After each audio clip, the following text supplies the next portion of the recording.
Hallo Leute, heute ich möchte koreanisches Brathähnchen machen. Bleiben Sie dran! Um das Brathähnchen zuzubereiten, brauchen wir 400 Gramm Hähnchenfleisch, halbe Tasse Maisstärke, schwarze Pfeffer, etwas Salz und Öl zum Frittieren. Um die Soße zuzubereiten, brauchen wir 2 bis 3 Esslöffel koreanische Gochujang-Paste, etwas Zitronensaft, 4 Zehen gehackte Knoblauch, 1 Esslöffel Sojasauce, 2 Esslöffel Honig und brauner Zucker.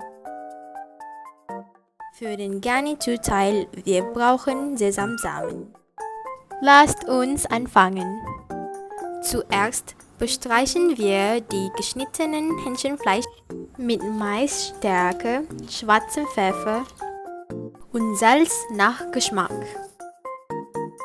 Gut mischen.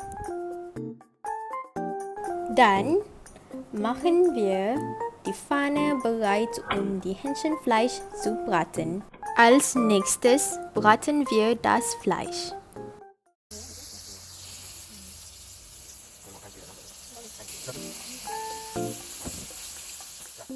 Wir braten das Fleisch zweimal für die Knusprigkeit.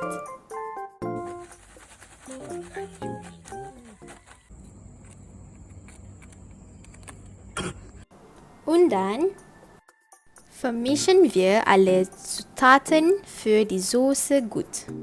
2 bis 3 Esslöffel koreanische Gochujang-Paste,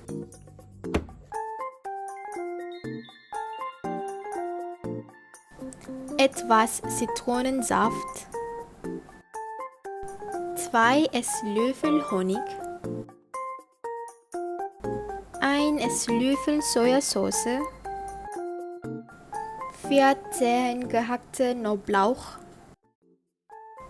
1 Esslöffel heißes Wasser und 1 Esslöffel brauner Zucker. Rühre sie gut auf.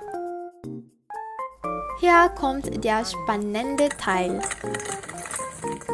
Danach rühren wir das Brathähnchen mit der Soße gut um. Gut mischen, gut mischen.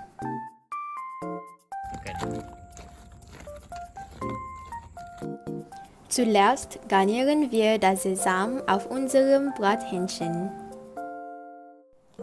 Endlich, hier ist das Endergebnis. Viel Glück und guten Appetit. Dankeschön. Tschüss.